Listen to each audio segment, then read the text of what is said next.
All right. Welcome, everybody. Thank you for joining this month's Latino Acceleration webcast, where we're focused on Hispanic serving institutions and really are about our young talent, our young leaders. Before we get to the panelists for today, I just want to let you know I'm super excited to have some really great experts, speaking from the administrative perspective. And even within that, we have different schools represented. We even have one young Latino leader joining us. But at the same time, this is bigger than Latino leadership, right? This is just, this is for all leaders. We want to make sure that we're doing our part to help raise and to help accelerate all leaders out there. And so this is a great jumping off point to get that discussion going. When I think of, just kind of carving out the Latino community here for a second, I think about how big we're growing, right? Which I think it's like the fastest growing demographic in the US. We're the youngest of all the demographics. So there's a lot of Latinos coming, there's a lot of leaders coming. And so that's why discussions like this are super important. So we know exactly, what they need, what administrators need, again, for all students, but, we'll definitely carve out the Latino perspective here as well. And the reason why it's so important too is like many of us, as well as myself, I didn't have, we didn't have mentors or guidance, right? I know for me personally, my father was a truck driver. My mother was a part-time secretary, and I had to figure things out myself, academically and professionally. And I literally fought for every inch that I got. But now it's different, right? Now some of us have crossed that bridge. Some of us are in industry or administrators or whatever, right? But bottom line is we are in a position to help, right? But in order to provide the best support and the best help possible, we need to know what people need. And so that's why this discussion is so important. We're going to hear many different perspectives on exactly what's needed out there, how we can lean in, and whether it be now or sometime in the future, either one it's fine, but at least we're working from an informed position.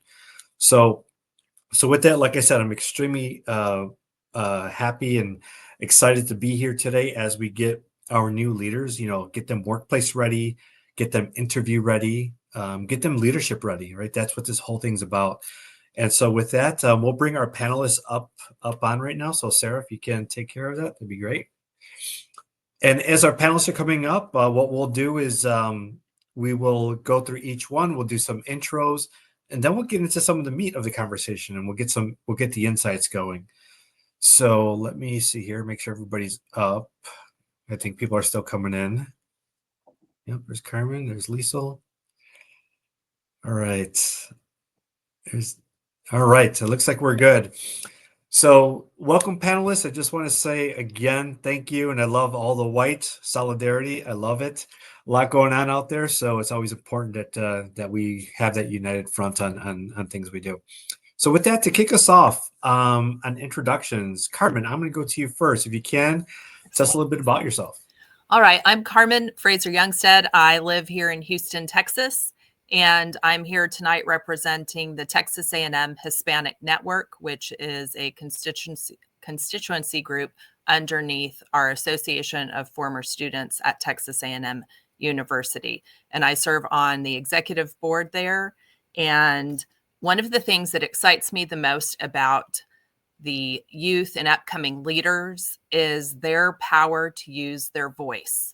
They are very vocal, and I love it. Every time I'm around these students, they inspire me to use my voice even more. So I love being around that. And I think that's really what's going to make a big change here coming up in the future, is using their voice. I love it, Carmen. That's a great call out. So thank you for that, and welcome again. Thank you. Liesel, I'll go to you next. Good to be with everyone. Liesel Downey, and I'm representing Northeastern Illinois University in Chicago, Illinois. Northeastern has been an HSI since 1997, one of the first four-year publics in the Midwest with that designation.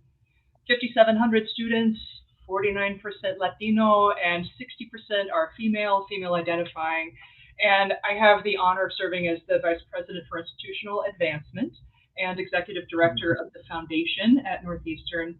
And what I think excites me the most about this conversation and kind of the ongoing work of HSIs is that we're continually examining how we can and we have to evolve to continue to serve our students. And we know, I think, like Carmen said, we're seeing real transformation at the socioeconomic level and beyond, and we're preparing students for leadership roles where they're going to be at the decision-making tables of the future. And so, we want to be part of that. We want to examine how we can continue to perpetuate and provide those opportunities.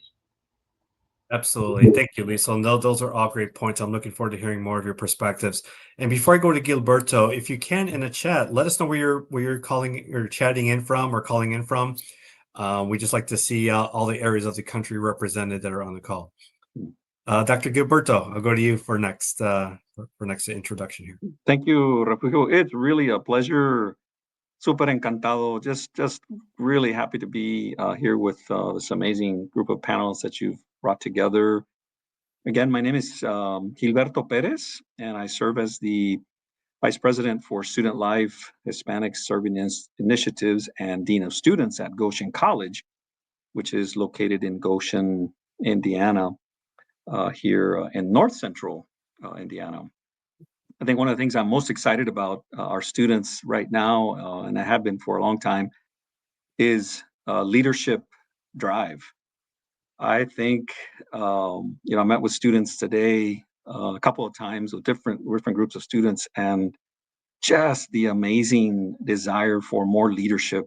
It's this idea of like ganas, right? Hungry for more leadership development and opportunities to actually be in front of people, guide things, move things, shift situations. And I'm just super hopeful for the present, for what our young people are doing, and their leadership development for me is one of the most important things here at Goshen College. So that's what I'm really excited about to share tonight about some of the things that are going on across the country, and just happy to be with the panelists this evening. Awesome. And what was that figure you said about acceptance into med school out of your college earlier? Yeah, so we have our 86% of our students get into medical school that first attempt. And that's always great for families because getting into medical school is not about the individual. It's about the familia that's really pushing and sosteniendo, no, holding up the individual. And so we're very excited and very grateful for the work that our faculty and students do together, and student life, to make sure that our students are successful in the classroom, outside, and when they go to apply for med school. Absolutely. Thank you for sharing. Yeah. Yep. All right. Dr. Elsa Gonzalez.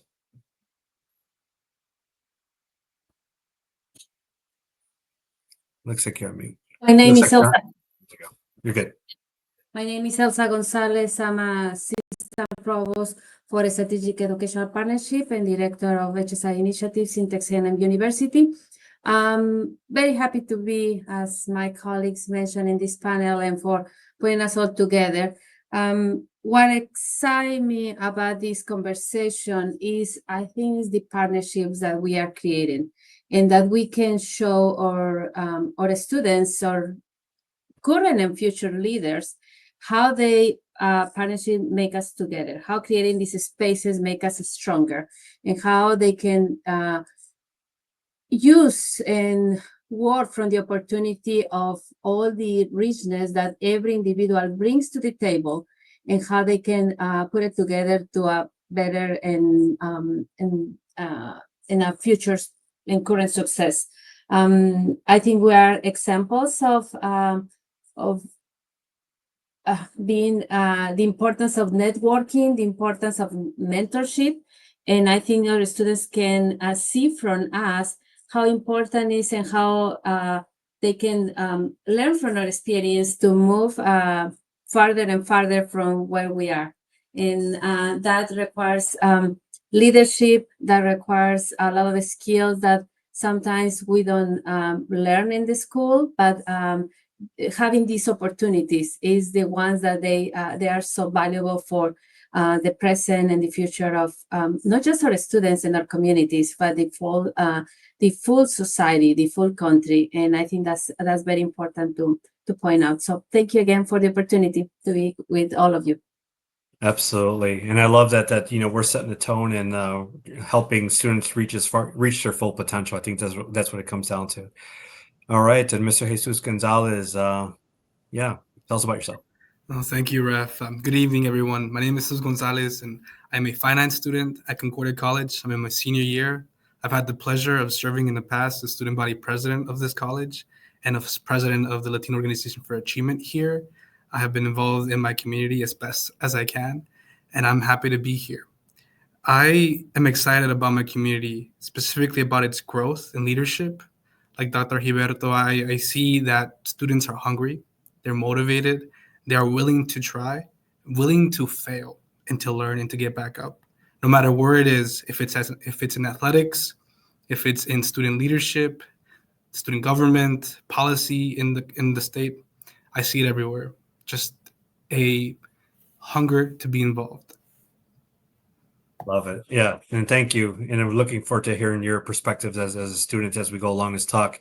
And I just realized I didn't even introduce myself. So in case you don't know me, I'm Refugio Ref Atalano, author of the Latino Leadership Playbook. I'm a senior leader for a global pharmaceutical company, AbbVie. Although everything we're talking about is my own views and everything, AbbVie does not sponsor this. I'm also a global employee resource group leader, Latino employee resource group leader. And just love my community, right? And so that's why we're here today, is to really provide insights to help us, to inform us, right? To have better discussions, to make better decisions, to grow quicker, right? At the end of this, it's really about outcomes. I'm not here just to talk about stuff, but hopefully what we talk about leads to doing stuff. And so that's really the spirit of today. Okay, so with that, let's go ahead and kick off our questions. And Lisa, the first one, I'm going to go to you to kick us off, but can you tell us about the trends you're seeing in HSIs and with our college talent? Sure. Well, I would start that one of the most interesting things is that HSIs are not just concentrated in big cities like Chicago or in the Southwest. They're expanding. And so there's more HSI designations across the Midwest and the Southeast, and demographics are changing, right? We're seeing that increase in population. So, I mean, yeah, Northeastern's been an HSI since 97, but now there are 22 in Illinois alone. And I think HACU, the Hispanic Alliance for Colleges and Universities, recognizes, I checked yesterday, 371. So that is just really illustrating, that designation and this growth. So I think it's also reshaping how we think about serving our student populations. So what's encouraging to me, and at Northeastern this is happening as well, is that we're developing more graduate programs. And I don't want to speak for all HSIs, but I think that is a trend that we're seeing: more graduate program opportunities, strengthened industry partnerships, especially in STEM. And I see some nodding heads there, but we're definitely working with industry-focused workforce development kind of opportunities and how we can partner. And then, of course, there's the culturally responsive support services that are, part of the context of how one considers belonging that can take place in colleges. And of course, perhaps maybe more so post-pandemic, we're including mental health resources as well. And so I think that's an expanding trend that universities are really looking at how we can provide that type of support. And then lastly, I think there's this digital divide, right? So we're trying to figure out how we can continue to create technological access and digital literacy programs. I think we understand that while we're creating and expanding opportunities to support services, we still have work to do in creating pathways to graduation. And so it's not just about getting students in the door. And I think that speaks to that examination that we're taking, we're looking at. But we're also understanding unique challenges that our students are bringing to the table and the environment that we can create as a university to help them succeed. I love it. A lot going on there, definitely. I love it all. One area I wanted to go a little bit deeper on, you talked about STEM. I work for a pharma, so we get a lot of STEM. Is there a what's like the gender percentage in STEM? Are you seeing any, is it like 50, I'm just curious, is it like 50-50, or do you see more women in STEM or men? Do you have visibility to that? I can't speak on the national scale. I can tell you what's taking place in my backyard, right? I mean, so at Northeastern, I think I shared we have 60% of our students are female, and about half are Latino, and in particularly like in computer science, that is a very popular program at NEIU, especially cybersecurity. We're seeing about that same breakdown of majors. So I would suggest that it is more of the Latina students that are engaged in cybersecurity aspects. Some collaborations we have with the National Science Foundation and looking at climate change at the hyperlocal level. We're looking at a new Master's of Science in Nursing program. So I expect that enrollment will probably follow along the same lines as that 60% female identifying trend. Awesome. Yeah, thank you for sharing. Absolutely. All right, Dr. Gilberto, I'm going to go to you. Same question. What are the trends you're seeing out there with the HSIs and the young talent we have out there? Yeah, thank you. It's a really fascinating question, because I think as a nation, in part because we do see Latinos with the fastest growing demographic, which that means that our young people are able to step into a lot of different areas. And so I would agree with Liesl that STEM is actually one that's really growing. And then the area of technology, right? So I follow this amazing individual, Guillermo Diaz, right? Junior out of Conectado. And Guillermo is really working hard at this technology where he's going to many different communities across the country. And what I think you're seeing is the trend for our Latino young people understanding the importance of how digitization and the culture of digitization is actually going to help shape the country in the future. Proud to say, proud graduate of my son, who's graduated from Harvard College with a degree in computer science and is now at a major company doing work with technology, right? So there are a lot of other Latinos who are doing the same thing, and persons like Guillermo and Robespierre Pineda, Reyes Pineda out of the Bay Area, who are also connecting with a lot of young people for startup. So the trend, I think, the Stanford Latino Entrepreneurship Initiative would also show that too, that our young people are so engaged in this concept of innovation and the aspect of building community through technology. And I'm also pretty encouraged by this idea of our young people seeing that there are two pathways. One pathway is the associate's degree, right? So not everybody follows the whole full 4-year degree or graduate, PhD, et cetera, et cetera. We have a lot of young people within our Latino population that are reaching that 2-year degree and they realize, man, I'm going to go work and figure it out. And then they come back. The 4-year trend is really off the charts, in part because of what we saw a number of years ago in 2007, 2008 of the Great Recession, where Latino families continue to have children. And so therefore you're now seeing that trend of up, where Latinos in the next still 5 years, and then there's a little dip, but the next 5 years, Latinos will continue to fill seats in colleges, universities all across the country. And so therefore that trend of STEM, that trend of opting for some education, because our gente, no, our familias, hay que trabajar, and I gotta work. And so therefore they work for a little while and then they come back. They work for a while and then they come back. And so that trend says that education is valuable, it's important, and it's on the way up. And just very excited for the ways that mentors such as Guillermo, Robespierre, and other people like yourself, Rev, who help that trend actually be more positive, because there's a lot of innovation that's happening within our young people, and I'm just really glad to support them in that work. Yeah, I love everything. And, I wasn't aware of the technology trend, so it's really refreshing to hear that and the work that Guillermo and others are doing. That's just phenomenal. And so it's good for all of us in our audience to know, right? Because it's like, okay, they're headed this way. So as we have discussions, we can lean in that area and hopefully make some connections and help. So really good stuff. Thank you. Dr. Elsa, talk to us about, what trends you're seeing out there in the HSIs and with our talent. Thank you.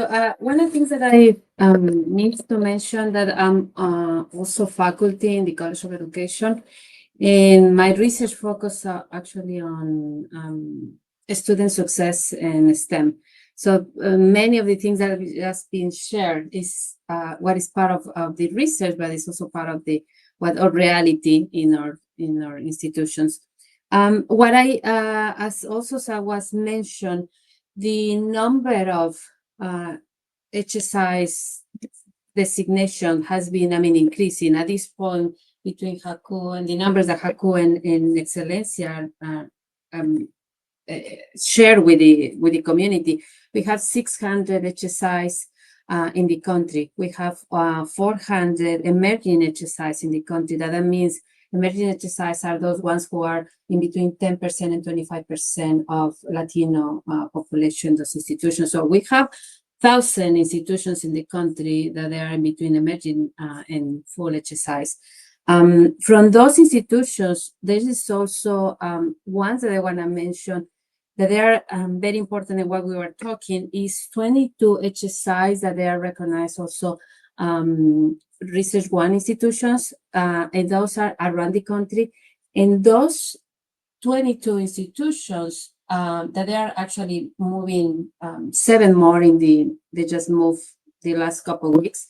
But these institutions, these 22, the numbers that we do have, the research investment that they do have is close to $8 billion.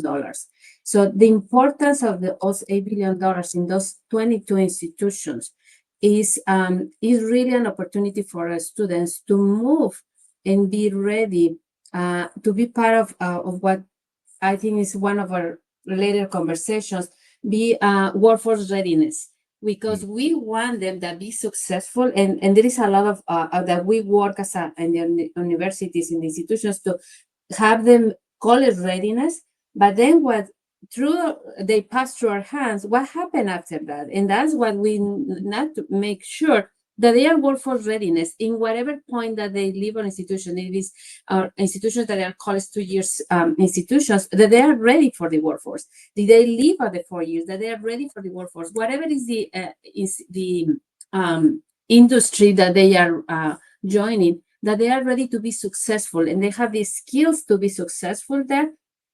Or even though also if they found the academia as one of their paths, that they are ready to get back to graduate school and they are ready to be the faculty and that they are in the front of our students. So those are also the part of the trends that we see, I think particularly right now, the importance of connecting the research investment that institutions have with the economical and financial success that the country needs to be competitive and to have our students ready for that workforce. Yeah, I love it. And just to go a little bit deeper on the workforce readiness, and I gave a couple of talks this past weekend to a bunch of students, probably about 150, 200 students across 3 different things. And what's interesting is a couple things that stood out. The students I spoke to don't know or didn't know the numbers as far as our population and those in senior level roles. I'd probably say less than 5% knew those numbers, which astonished me. I just have this assumption everybody knows those numbers. So I think there's an opportunity there just to show the urgency that we need everybody to develop, right? Because we got to close that gap. And secondly, kind of selfishly speaking, from a corporate perspective, ERG is like a big thing in corporations and other places. Employee resource group. It's almost like these, like a Hispanic group in college, but it's in a corporate environment. But what's also interesting is almost no college students knew about ERG. So that's, again, you want to talk about workplace readiness, you got to know about these things, right? That's like corporate or workplace 101. You got to know about these things. And then finally, I also asked the students, I was like, do you know that you need to negotiate your salary, right? Simple things like that. All of them said yes, or not all of them, but like 50% of them says yes, I know I need to do that. But then when you ask them, do you know how to? There was nobody that raised their hand, right?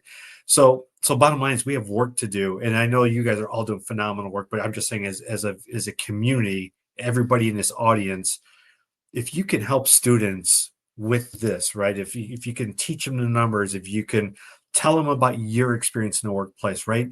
Let them know what's ahead of them, right? Because they have no clue. I can tell you when I see young students coming into the workplace, it's a brand new world, right? And they're learning on the fly. But the more of us in the audience that we can do to help them get workplace ready, let's take those steps. Okay.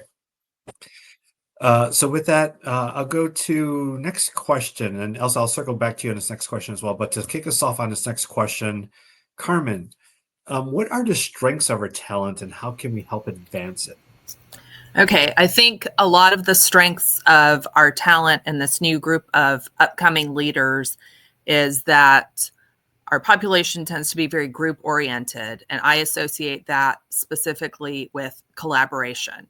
And as you and all of us here probably know, in the workplace, collaboration is key. You are always working with other teams, other departments, other industries. And so that is a skill and a strength that I think comes very naturally to us. And associated with that same element of collaboration is we are very community driven and we are community builders. So if there is some type of discrepancy or there is a lack of collaboration, I think that's something that we are very ease filled with, and we can step into that role of bringing people together, bringing different, thought leaders together to form a better team environment.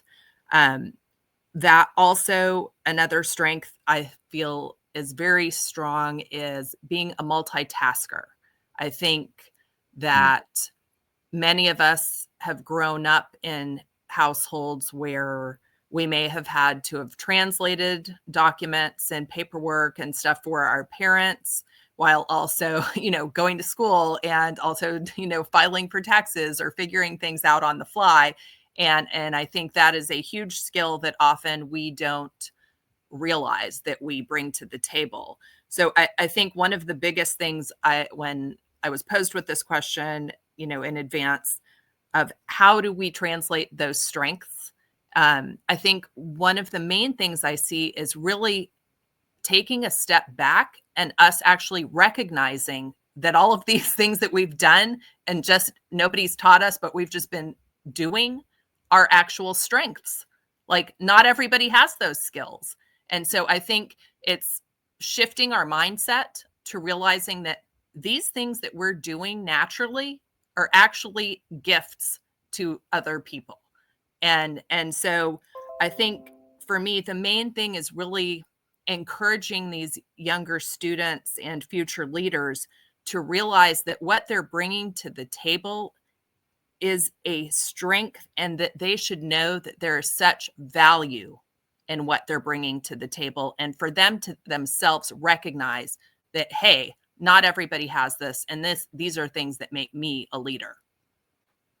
Yeah, I couldn't agree with you more, Carmen. These natural superpowers that we have. You spoke about collaboration, being adaptable, right? I'll even throw others like having a global perspective because we connect naturally with different cultures. Even within the Latino community, there's different subcultures, right? Absolutely. And even with me, I use that every day to connect with cultures around the world. That's just a natural thing that comes. It's easy, and we do that. And I want to go back to collaboration because when I think of this call, like even before in a prep call, like right away we're all talking. It's like we're family already, right? Before the call even started. And I can tell you, I've done a lot of these types of talks, and if it's a non-Latino crowd, just like the traditional white, you don't always have that, right? It's very, it's fine. It's all business and very transactional, but this is very heartfelt, right? It's different. And so that naturalness, the collaboration comes through very, very easily.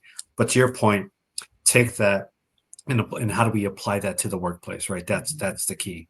apply these natural skills and don't just let them sit there and unused in a good way. Yeah. Thank you. Okay, Jesus, I'm gonna go to you. Same question, from a younger, you're still senior right now, but talk to me about, what you see as strengths of our community and yeah, talk to us about your thoughts. Well, Refugio, I think you two have shared a lot of what I was thinking of, but the words that I was using were, cultural duality, cultural reach.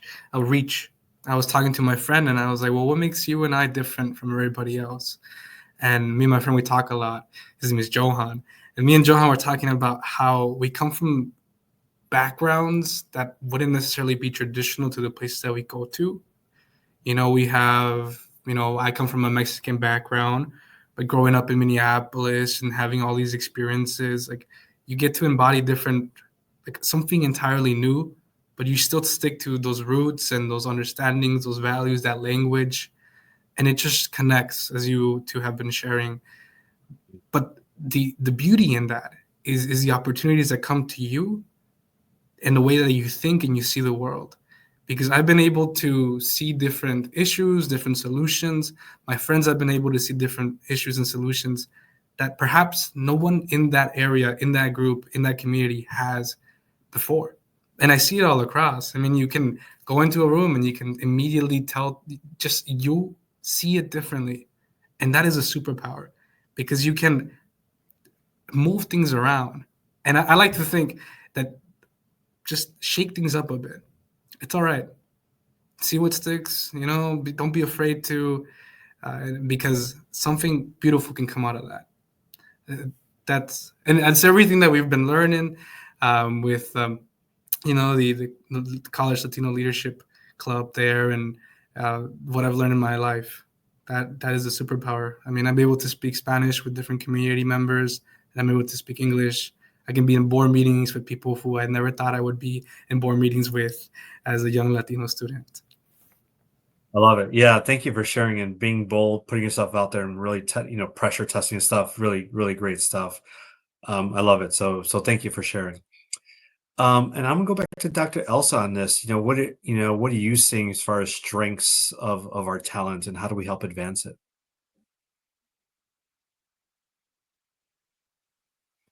Can't hear you for some reason. Can you hear me? Oh, there you go. Now we can hear you. Okay, one of the things that I do in the study is resilience, and resilience with an asset-based approach. Because we several times we see the challenges that any students can have and the obstacles to get where they are.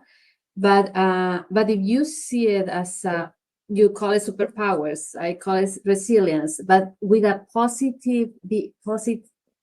the positive impact that those components has in our culture, in our persona, in our values, is really what it makes us move ahead, shake things, and be where we are. Again, I see it as a researcher, but I see it also as a part of our reality. We need to also embrace those values as a positive thing that we bring it to the table, and that it may be quite different from other perspectives on other values. We are very also close, as some of you hear about what Texas A&M has, their values, and I think those are also things that we share: the respect, excellence, leadership, loyalty, integrity, and self-service. That is part of what a definition of HSI is: how we serve each other, and how we mentor each other, and how it comes natural. It's not that you need to learn it. We do it because it's how we are. And it probably is part also of our Southern Texas culture. We are warm, and we are a family, and we welcome. And I think several of you have experienced that feeling, and it's something that as you said, we become very it's very natural for us, the collaboration, and feel comfortable to do it and bring it to the table. Yeah, I love that. I love the Southern Texas subculture, right? That's and I was down there and I felt it and I saw it. So that's I'm glad you felt it. absolutely loved it. Yeah, thank you for sharing. Okay, let's go to the next question. And this one I'm going to start with Liesel. What are the barriers you're seeing with our talent, and what can we do to close the gap on those things?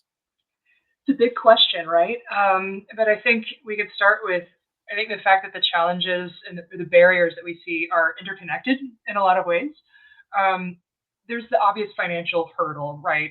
It's Mhm. not just about the sticker price of tuition, it's all those accumulated costs too. We're talking textbooks, tech, transportation. And also on top of that is basic needs for many of our students, right? It can be addressing, whether someone is food insecure, housing insecure, may have to deal with childcare. So those are the financial hurdles that are part of the whole mixture. Um, and then there's the academic preparation gap. There are a lot of students, especially at Northeastern, right, that are coming from under-resourced schools, K through 12 education, where they might not have access to college preparation courses, AP classes. Um, and I think that can mean playing catch up, right, when they're entering college and they're starting college, and that takes some extra time, maybe extra money as well. And then another barrier that I see is, there is oftentimes we have to address the cultural disconnect that our students are experiencing, especially for our first generation students navigating college. They feel like learning a whole new language, right? And so, like, when you don't have people at home that can help your students understand how to do college, right? Where do I go to find the resources I need? That can really impact. We talked about it before, but that sense of belonging. And then there's okay, so how are we going to address those kinds of questions? Um, I would say really start by getting a better understanding from our students of what it is that they need.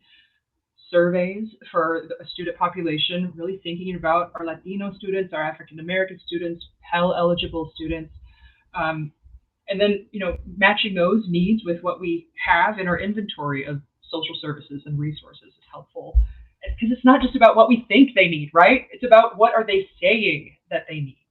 Right. And at Northeastern in spring and through 2022, we were a part of the Illinois Equity and Attainment Plan. We were one of the participating universities, and so some of the strategies that we're in the midst, right, of solving for some of those challenges that I shared. But we're definitely working on reimagining how we can handle gateway courses, especially for math and English. The traditional development model hasn't really been cutting it, especially in math, and so what can we do to provide co-requisite or stretch courses that can provide that college level credit while we're working with our student population there. We're looking at academic advising, because it's not just about picking the appropriate classes anymore. It's a coordinated system for Mhm. how we understand and respond to our students' needs, meeting them where they are. Um, Honestly, with our faculty and staff, especially faculty, we're looking at the representation that we have on campus for our when we're recruiting faculty. So we have equity training that's now mandatory in faculty hiring practices to address implicit biases, and we want to see our students at the end of the day reflected in their professors. That makes a difference in belonging. Um, and then one piece that we are working toward this year that I'm excited about is an advocacy and a resource center. So at Northeastern anyway, many of our Pell eligible students are women of color that are over the age of 23, and they're juggling lots and lots of different responsibilities. So they need more than just academic support. So the idea is to create a one-stop shop center that connects them with what they need at that moment, whether that be childcare, housing resources, emergency aid. It is sometimes it's just recognizing there's life challenges that are on top of academic ones that can stand in the way of graduation. So those are some things that we're working toward to address those barriers. Yeah, I mean that's a lot. I never realized how, it's been a while, but I never realized how complex the college level experience needs, right? Because there's so many different needs depending on life situations. You got academic, you got life, you got funding, you got, I mean, all this stuff, right? Right. And with no money, I'm guessing half the time because you're in school. That's a really, really tough situation. If you had to give professionals out there, say one thing that we can do to lean in and to better understand, what would that one thing be? Just to follow up on all those pieces. To give professionals something to help them understand. You know what? When you engage with our institutions, you're going to bring valuable perspectives, I think, that help us to bridge those gaps between academic preparation. And that's what we talked about in terms of the professional community being able to support us. I don't know. I think I'm going to say it again, right? The persistence and strengthening of partnerships that, provide that baseline understanding of where our students are coming from, and can you be our advocates, our sponsors, our door openers for the kinds of opportunities, kind of like we were talking about, we've talked about throughout, to prepare them to be at decision-making, policy-making tables. Yeah, absolutely. Thank you for that. I'm gonna go to the same question, and then actually after this one, we'll go to the next question after that. But Gilberto, yeah, what are you seeing as far as barriers for our talent, and what can we do to help close that gap? Ref, this is a really fascinating question because I take the perspective of barriers having to do more like systemic. Hmm. And so what I mean systemic is, 60% of Latino students are enrolled at HSIs. Of all Latino students across the country, 60% of those students are at HSIs. However, those HSIs are predominantly white institutions. And so therefore, you have Latino students at PWIs, and sometimes predominantly white institutions do not understand completely the background, the cultura, the way people were brought up. Dr. Elsa mentioned a little bit ago in terms of community, and or Carmen of the we, right? Juana Bordas out of Denver talks a lot about the we culture, and this idea that predominantly white institutions are made for white students. And as new populations enter the space, which traditionally, historically, these types of education centers of higher ed were not made for or made by people of color.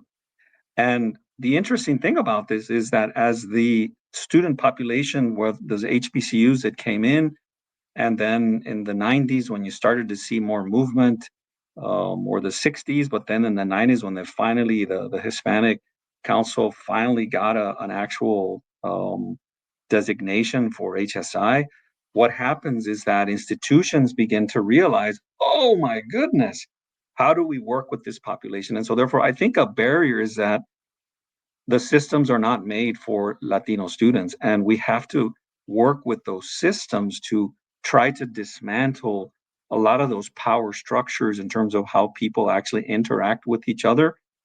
And at Goshen College, we're attempting to help our students dismantle those sort of mindset things. And then, as a colleague out of Denver as well, Rocio Perez, who talks about mind shift, we're really wanting to do mind shift with students to help them see that they do belong in these spaces.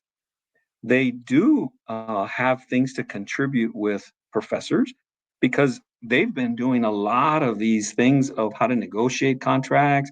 They know how to work with families. They know how to talk with different groups of people because they have been the kids that are engaged with their parents to try to make things work in the family. And so, I think another barrier can sometimes be that we think that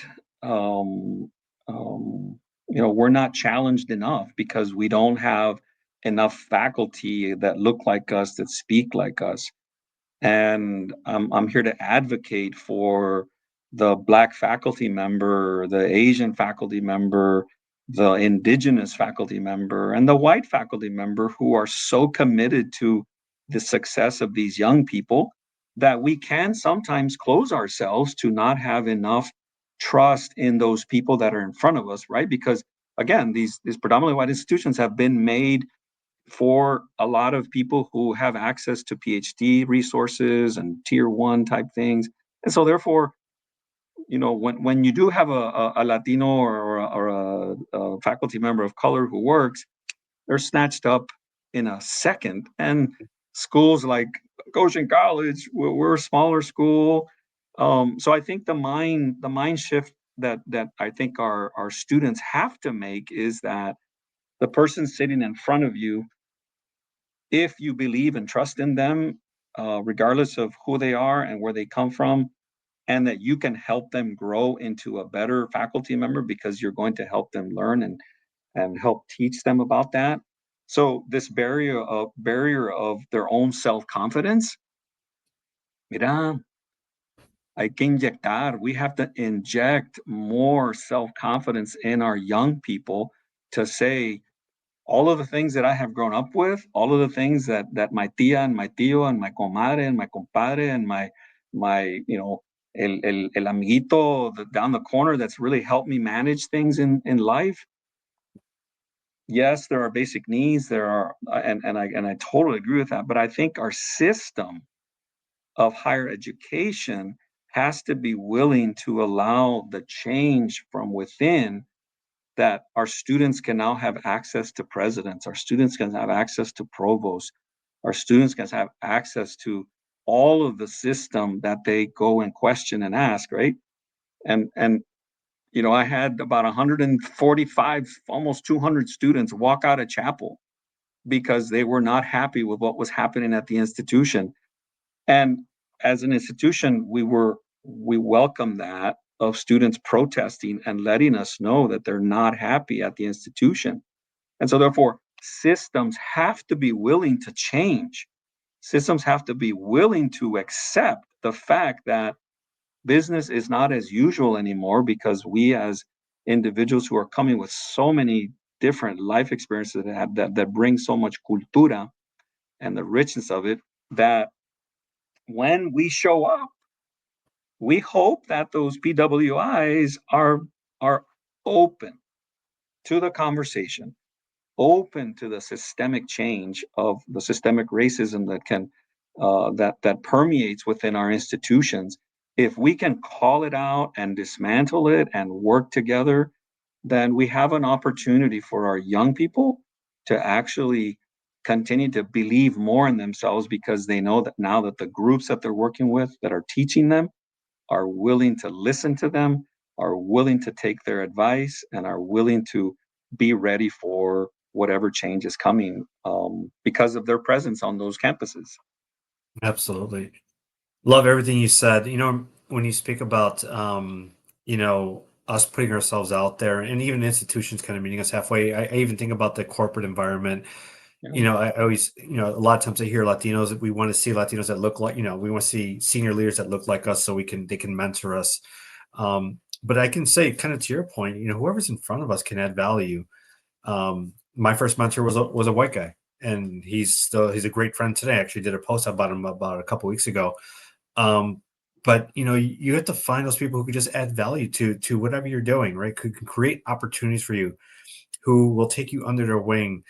These senior leaders, never be shy to ask a senior leader, hey, let's have a conversation. Because, at the end of the day, especially, well, I'll just speak corporate here, but, our job is to create more leaders. So we're always going to lean in and say yes, as long as we have time, of course. But never be afraid. Go for it, right? Make that conversation, have a great talk, come ready, obviously. But those conversations can go a long way to changing your life if you do it with the right person. All right. I'm going to keep going here, and I'm actually going to go to the next question. And Carmen, I'm going to lead with you on this one.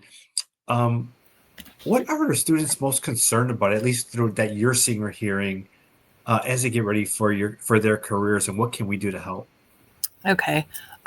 So again, every year we have the opportunity to host an annual summit where we bring thought leaders, and our audience is all the way from as young as 18 freshmen in college all the way to, 80-year-olds who were the founding fathers of our organization. And every year I do make a point to get very close to students, ask them what it is that they want to see for next year's summit and all of the planning that goes with that. So over the past few years that I've been involved, there are three main points that continually come up. We hit a little bit earlier on finances. So really financial literacy, right? What does that mean? Somebody brought up the idea of, negotiating your offer for work, right? What does that really mean? Like your initial offer package, you need to look at all of it. Does that include your health care? How many vacations days do you have off? Do you get a 401k? It's not just looking at that number that they're offering you. So, I mean, stuff that, perhaps to you or I, we may be like, oh, of course you do that. No, it's not an of course to a lot of students because they are the first ones in their family getting a formal corporate offer.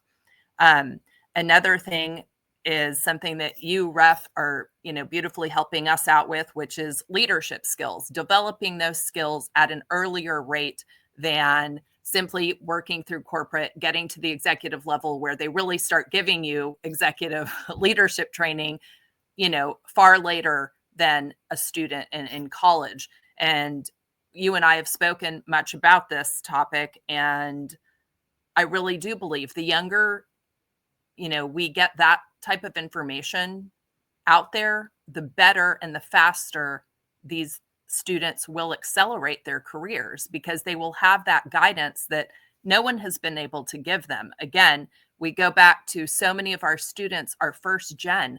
There is no way for them to ask their parents, hey, mom, how did you get promoted? Well, mom didn't get promoted. She's working 3 jobs for you to, to help go to college. So there is that gap there. And then lastly, one of the hottest topics here amongst our crew tonight is mental health. That keeps coming up over and over again. Students repeatedly have mentioned the need for mental health preparation and guidance.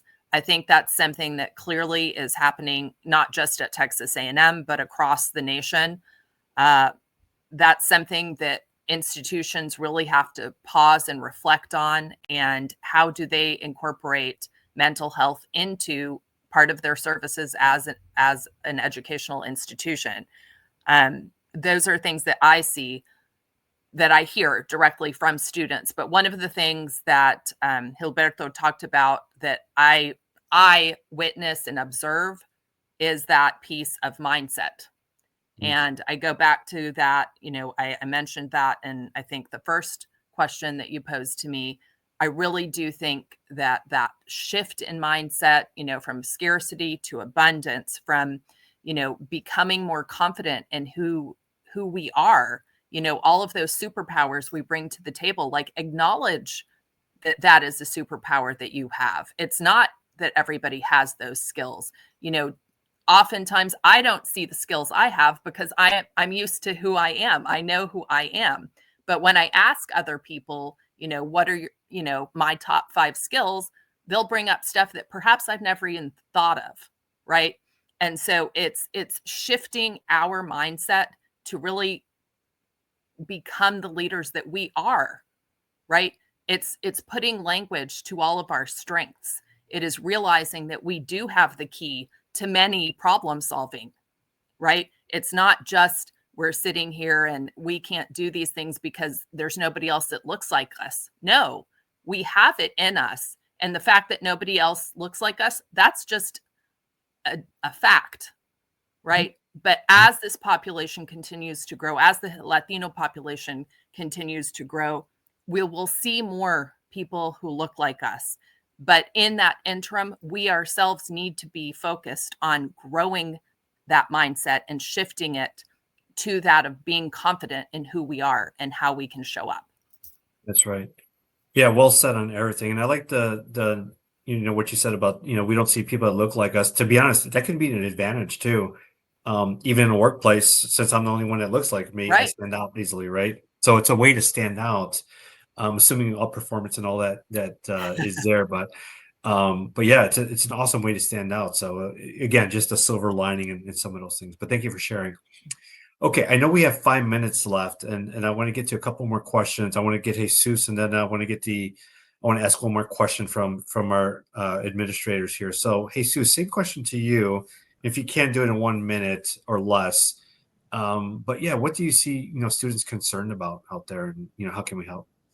Yeah, no, I echo everything that has been said here tonight, especially on the personal finances side and I guess I'd use the word too, like just basic needs in general. And then on part of the confidence side, Gilberto, I really liked how you were mentioning trust a lot. And I for one, I come from my mom. I take it from my mom that we see the good in people first. We try to like not make assumptions and take it, to just, we come in here with the good heart, and then we see what happens, right? But a lot of the students here at my college, I see some distrust. I see a difficulty with talking with the professors, with the administrators, with staff members. See, like I have no issue with sending an email to the president of my college and saying, "Hey, I'm reading this amazing book on leadership. Do you have a couple of minutes, maybe next month, to sit down and talk?" And then I get a reply, and I'm like, "What?" It's easier for me, but there are students who find it hard to do that, and that supporting that mindset, supporting those needs, it's a difficult task because some students are working a part-time job. Some students are parents. I have friends who are becoming parents, who are starting off their families now, and then I have other friends who are involved in student leadership, where their concern is answering the question of when have I done enough? Am I enough? Those two questions right there. It's for student leaderships, because I see people demand more and more from them to the point where they don't know that they're going through burnout. They don't know that it's not good to sleep so little or to eat so little, or that at some point your productivity goes down if you are so highly stressed out, right? And so it's answering those questions and finding that the kind of balance in being a student, but also being a professional, but acknowledging your background and what you're coming to college with, the difficulties and the challenges that other people do not face. Those are great insights, Jesus, and a lot going on there. And I hear the complexity. I keep hearing the complexity of a student life. Unbelievably, definitely needs our support, at least listening to and finding ways for us to lean in and help wherever we can. So thank you for sharing. All right, I think we have a couple of minutes left before you wrap up. Let's do this. I'm just gonna go around the panel here. I'll hit everybody. But if there's one idea, thought that you can leave this audience with on how we can help, or anything, could be how we can help, or anything you would like us to know, what is that one thought? And Carmen, I'll go to you to start us off. I think one of the best things I can share with students and people who are entering leadership roles is network. Ask for what you want. The worst people can do is say no. That's it. Great advice. Absolutely. Thank you. Lisa. A couple of words: persistence and partnership. Together, right? And that can apply to so much, but we need to persist as administrators to create change. Our students are already persisting. They're overcoming their, circumstances, boundaries that they encounter. And we need persistent commitment from our professional community to support these efforts. It is about networking. It is about that partnership. So. Yeah, absolutely. And if I can make one ask and this is a big ask, we could talk more offline, but I would love to see if colleges can put a formal call to action for professionals, whatever that looks. I don't know what that looks like, but give us some guidance on how we can lean in, right? Because you definitely have willing and able folks. We just don't know how to plug in. So maybe it's a takeaway that we all can, or maybe you have something that we can use. But let's talk more offline on that. All right. Jesus, one thing you want to leave the audience with. It's okay to be the first. Fail, grow, learn. Do that big thing. And even if you fail, it's all right. Try again later on, but learn and reflect on your journey while finding people to rely on to also reflect with you. Yeah, there you go. Well said. I love it. And failure I see as learning, right? It's not failure, you're done, right? It's failure and I refine and I keep going. I figure it out, right? You problem solve. Gilberto. Yeah, thanks for the opportunity, Ref. I think, I follow the work that you do, and I see the people that show up at your events, and these are pretty high-powered professionals. They're individuals who are committed to what they're doing. They're innovators. And so what you all can do out there, if you're listening, in Spanish, there's a term that's called arrímense, right? Get close to those higher eds and bring your innovation to the table where, Ref says, what's the call to action? Well, I think the call to action is we need your mentoring in the spaces where we work every day with students who are hungry for learning how to be successful professionals, right? Ref was at this event at the United States Hispanic Leadership Institute this past week. When I look at all of the students that he engaged with, I'm thinking, now that's a professional there that's making an impact with young people who need guidance and support. And so therefore, bring your innovation, because that's what higher ed's all about. It's about innovation. Bring your mentoring, and I would say show up. What's that thing they say? It's 80% of your success with anything is just showing up. 20% is you'll figure it out as you go.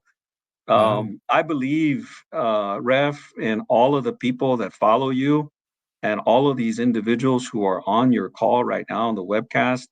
They can give something to a higher education institution in their community. And my call to action, my challenge to them would be is before the week is over, make it a point to contact one higher ed professional education administrator and say, how can I help you? What can I do to support you? Where is my value for what you need to do? And I want to grow with you together as members of our community. I love that. Yes, absolutely. And I'll even follow this up with a post, a call to action to reinforce what you just said so everybody understands that. Because all we got to do is pick up a phone call, even through our companies or wherever, there's connects to colleges and universities. All it takes is one call at least to figure out how we can lean in to help a little bit, right? Because it goes such a long way. All right. I know we're 2 minutes past. Dr. Elsa, I'll give you the last word before I wrap up. Just very brief. Intentionality. You ask us for a word. I think intentionality in all our actions. Things that come if we don't do it, if we don't ask, if we don't intentional do connect, if intentional we partner, if intentional we ask, if intentional we do and try experiences and don't see them as a failures, we see them as experience and learning. Be intentional in what we do and also what we tell our students to do. I think that's you asked for a word, and I think that can sum up all the efforts and all the great intentions that we have here and the great work that is done here. Thank you for having us together, and thank you for being intentional. Yeah, absolutely. And as I wrap this up, as Gilberto said, on these panels that I have monthly, I bring in a lot of different leaders on purpose. I'm trying to showcase the talent, the strong and rich talent of our community. It's all on purpose. I want to showcase as many people as possible, and my next one's gonna be phenomenal as well. So the last thing I'll leave everybody with as far as my word is lead, right? Lead to, and I think that encompasses everything everybody said here, but lean into something, right? Lead it. Let's not hold back. Let's not wait back and wait for things to happen. Take action, lead, be intentional, be passionate, right? Lead with conviction, all that stuff. And to Gilberto's point, as long as you show up and you take those steps, you'll figure it out from there. So with that, again, panelists, if you can hold on after this, after we hang up with everybody, but everybody else, I want to say thank you. Good night. This was a really critical conversation. Please share these insights. This will be available on replay as well, and I'll put it on YouTube. But please keep talking about these things. Lean into your colleges, universities, talk to your family, your friends, etc. But bring this stuff to life. So with that, thank you, everybody. We'll talk soon.